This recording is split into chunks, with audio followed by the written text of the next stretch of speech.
Okay, welcome in one and all. I'm now going to be reviewing all of Thursday night's action in the NHL. There were 14 games on tap, therefore 28 games, not 28 games, 28 teams took to the ice. So I'll go over all the goal scoring summaries and who won and the records. So the first team I will be looking at are the teams that you take a look on your screen between the Florida Panthers and the Montreal Canadiens. This was a blowout. 5-1 would be the final score in this one. There were no goals in the first. We have to jump all the way to the second.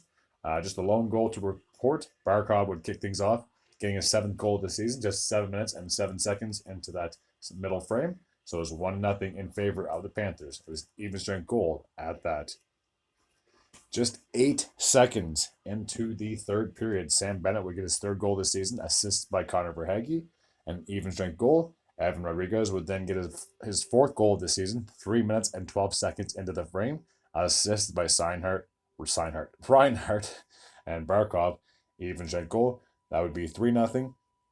Verhaeghe would then get his 10th goal of the season, assisted by Lundell and Rodriguez on a power play, 5 minutes and 49 seconds into that frame. Kovacevic would finally get the Habs on the board with his fourth goal of the season, 9 minutes and 30 seconds into that third and final frame, assisted by Caulfield and Evans. And then with 11 seconds to go, the game was already over, but Ekman Larson would add some insurance, getting his sixth goal of the season from Kulikov and Nick Cousins. So with the victory, the Panthers are sitting at 14-7-2. And with the loss, the Habs are a game below 500, 10-11-2. Our next matchup takes place in California, where we have the Anaheim Ducks, and they are playing host to the Washington Capitals. So I'll have the team's logos on the screen in just a moment. Okay, so the final score from Anaheim would be 5-4 in favor of Washington.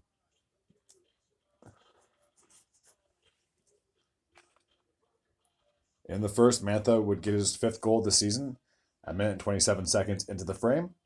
Luno would get his first goal as a member of the Anaheim Ducks, a minute and 49 seconds, so just 22 seconds after Mantha opened up the scoring. Leeson would then give the Ducks a 2-1 lead, his third goal of the season, with roughly 8 minutes into that frame. Tom Wilson would then tie things up with just over 6 minutes to go in the period, his fifth goal of the season. Wilson would then add his second goal of the game, his sixth of the season, from Ovechkin and Carlson, and that was on the power play with about a minute and 20 seconds to go in the period. Nick Dowd would then score 20 seconds after Wilson potted the back of the net. That would be his second goal of the season from Sandin and Abu Kabul. And it was 4-2 in favor of the Capitals heading into the third period. McGinn would get his first goal of the season for the Ducks, making it 4-3 at that point. 11 minutes and 45 seconds into the frame, assisted by Leeson and Luno. Tom Wilson would get his hat trick, his third of the game, seventh of the season, a power play goal from Ovechkin and Carlson, and that goal would happen with about 5 minutes and 38 seconds remaining in that period. And Frank Vatrano would make it interesting, his 14th goal this season from Alex Killorn with about 28 seconds to go, but unfortunately they were not able to get a fifth goal to tie it up. With the victory, Washington are now sitting at 12-6-2. And with the loss, the Ducks are now 5 games below 500, 9-14-0. The next matchup takes place in Boston, where we have the host team in the Bruins, and they were taking on the San Jose Sharks.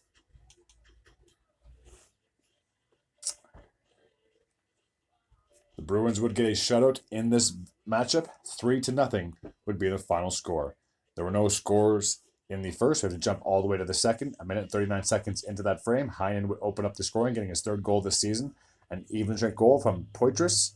DeBrusque would then increase the lead to 4-0 with 8 minutes and 10 seconds into that period. An even strength goal from Zacha and Pasternak. So it was 2-0 in favor of the Bruins after 2. Zacha would then add an insurance marker, making it 3-0. A power play goal, his 8th of the season from Pasternak and Charlie McAvoy. So with the victory, the Bruins are still atop of the Atlantic Division, 15-4-3. And with the loss, the Sharks are at the bottom of the Pacific Division, sitting at 5-16-2. Our next matchup takes place in Detroit, where we have two Original Six franchises who took the ice.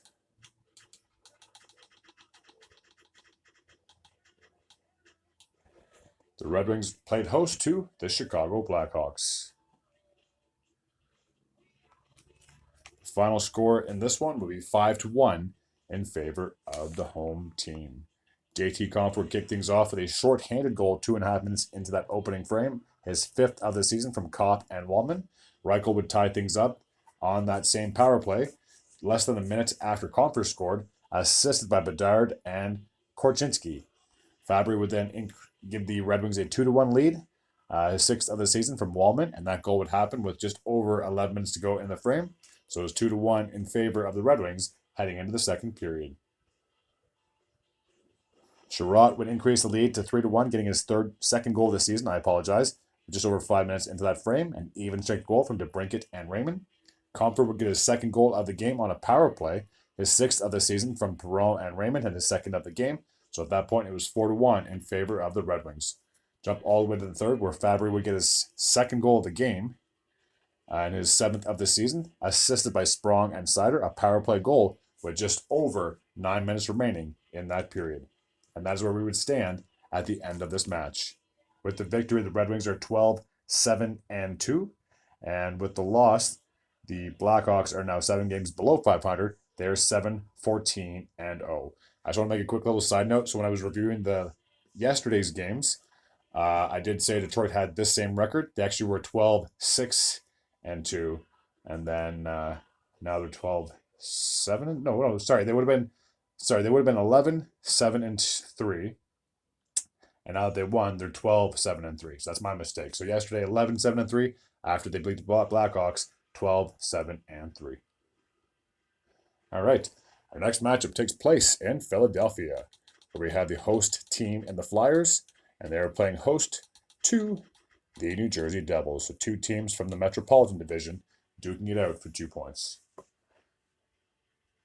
It would take until overtime to decide a winner, so therefore, obviously, both teams were guaranteed a point. The Devils would come away on top. The big thing out of this, before I go over the review, is the late hit that Luke Hughes took from Garnet Hathaway. And it was a pretty vicious hit, but a lot of people were speculating, even the announcers were saying that when Luke Hughes was going after the puck, it should have been an icing. Anytime the puck crosses the red line by the goal line, it's supposed to be an automatic whistle, especially if that team gets there first to the puck. And Luke Hughes did, and you can see at the end of the play, he was kind of slowing down.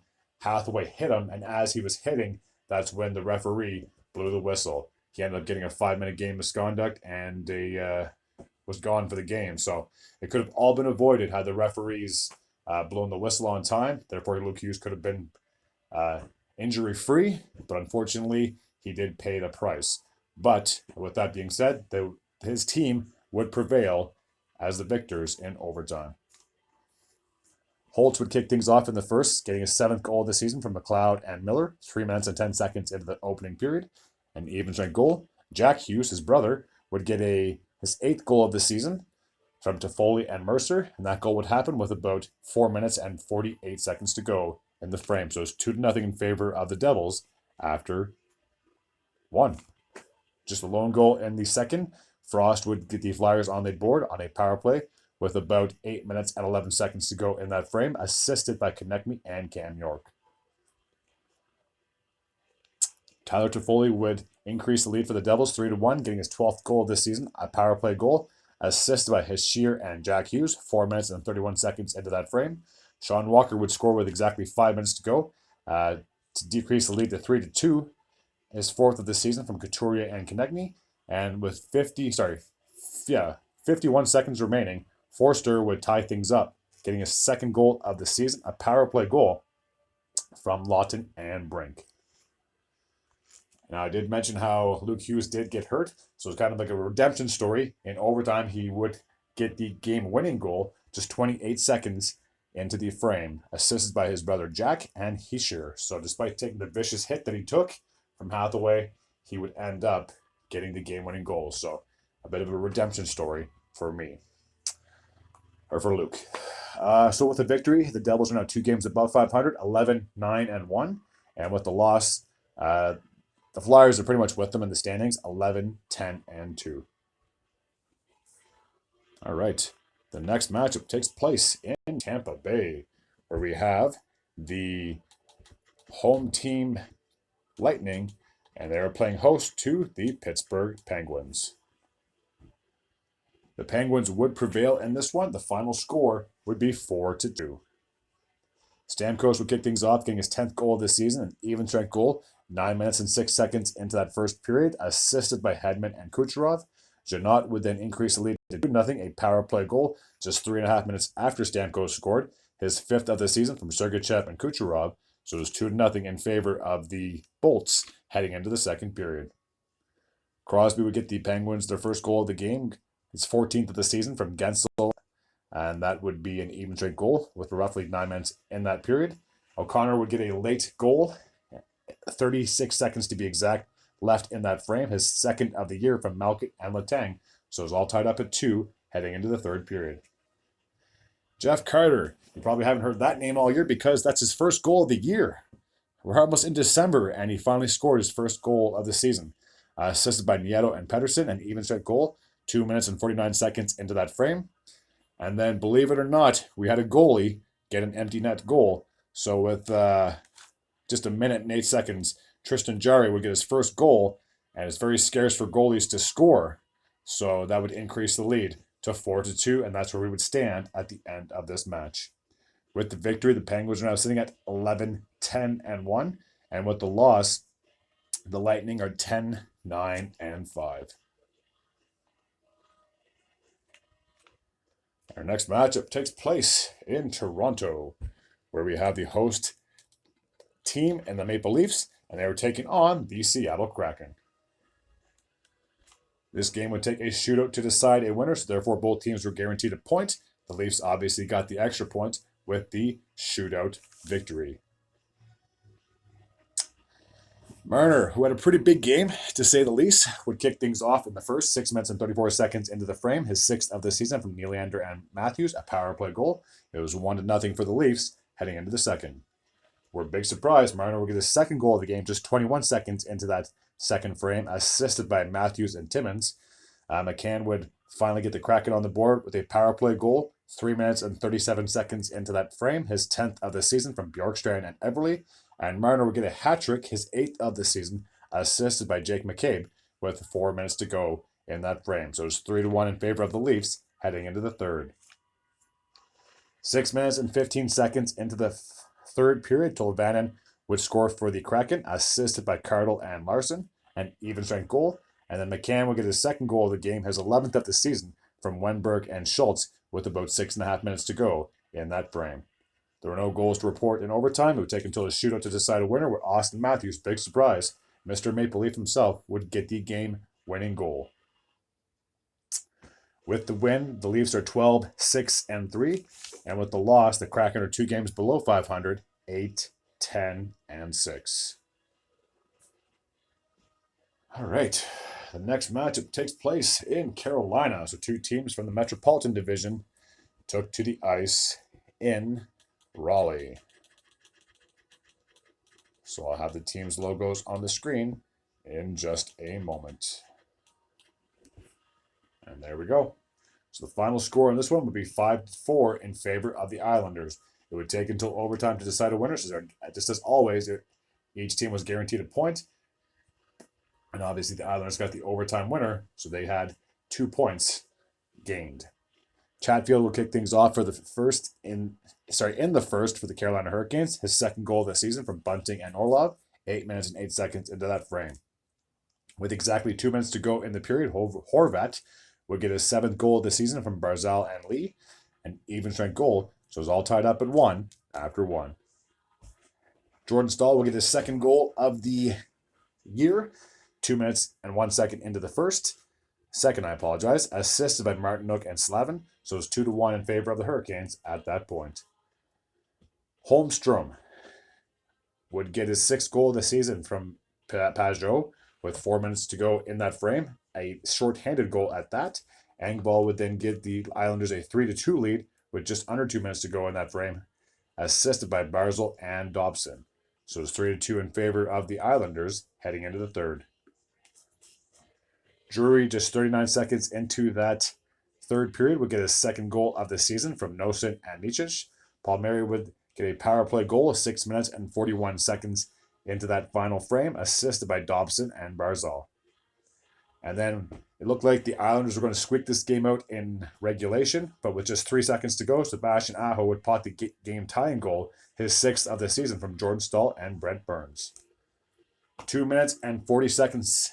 2 minutes and 46 seconds, into overtime. Barzal would get the game-winning goal from Dobson, and even strength not at that.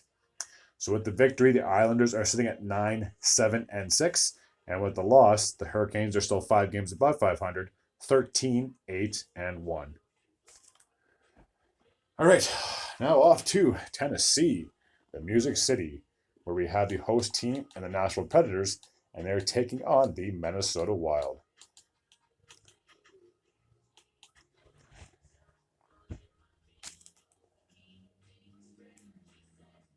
The Wild would prevail on this one, and it was a massive win. 6-1 was the final score. So now under their new head coach, they are 2-0. So clearly, for some teams, a coaching change can make a major impact on your season, whereas other times it's more or less the team. That's the problem. So if the Wild can keep this up, look out. 6-1 would be the final score from Nashville. Dewar would kick things off for the Wild 6 minutes and 8 seconds into the opening frame, assisted by Duhaime and Rossi. Middleton would then add his fourth goal of the season with just under 6 minutes to go in that frame, assisted by Foligno and Dewar. Kaprizov would increase the lead to 3-0 with just about 6 minutes to go in the period.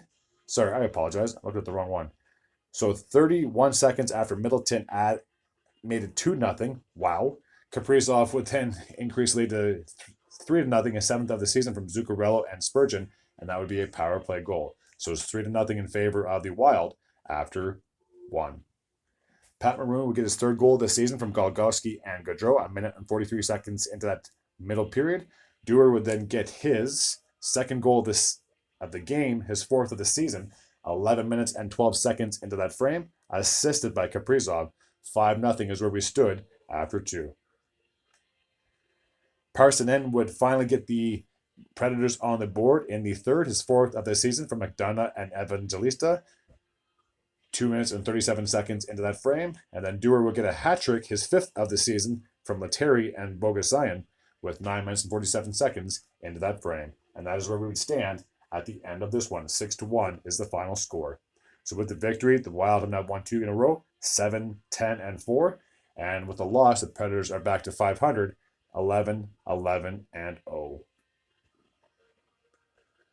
Our next matchup takes place in Missouri, where we have the host team in the St. Louis Blues, and they were playing against the Buffalo Sabres.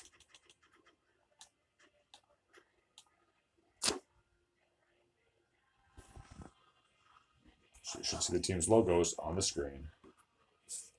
Oh, what happened? Did I zoom out? There we go. Okay, so a high-scoring affair, to say the least. 6-4 would be the final score from St. Louis in favor of the Blues. Saad would kick things off a minute, 8 seconds into the opening period, his fourth of the season, assisted by Sundqvist. Schenn would then add a power play goal 5 minutes and 2 seconds into that first period, his seventh of the season from Krug and Thomas. Neighbors, 11 minutes into that frame, would get his eighth goal of the season from Leddy and Bushnevich. Rasmus Dahlin would finally get the Sabres on the board, getting his fifth goal of the season from Okposo and Krebs, and that goal would happen with roughly 6.5 minutes to go in the frame. So 3-1 after 1.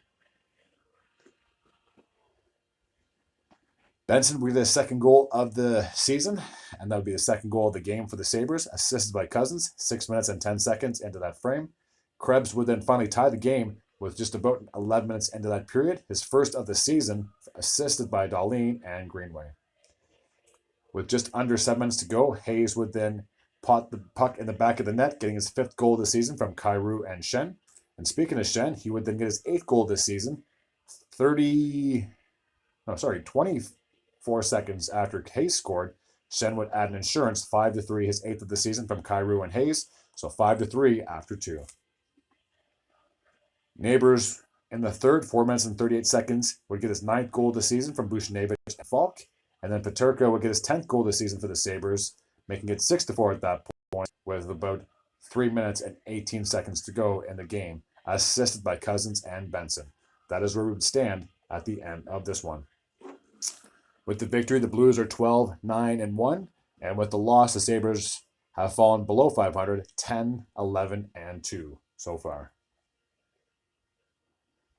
Okay, so we'll take a look at our next matchup. There's only 3 more games on tap from Thursday's matchups. So the next one is an all-Canadian matchup between the Edmonton Oilers and the Winnipeg Jets.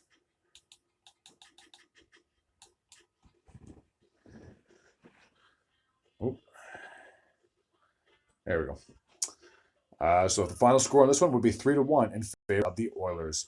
Perfetti would kick things off with 1.5 minutes to go in the first at power play goal, his 8th of the season from Scheifele and Connor. So it's 1-0 in favor of the Jets heading into the second period.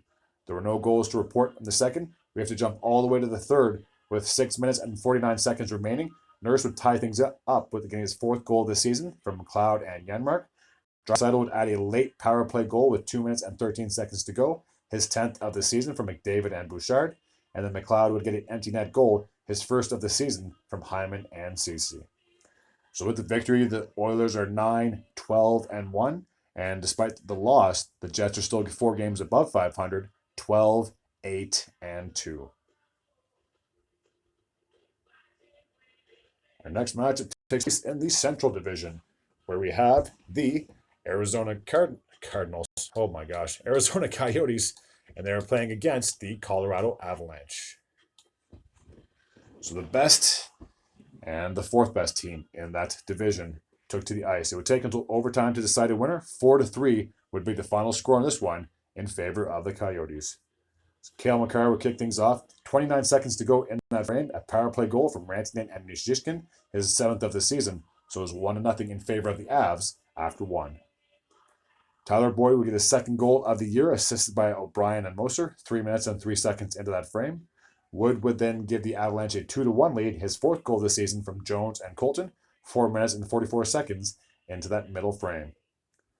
On a power play, Nick Schmaltz would get his 6th goal this season from Kerfoot and Keller, and that goal would happen with 3 minutes and 33 minutes and 28 seconds remaining in that frame.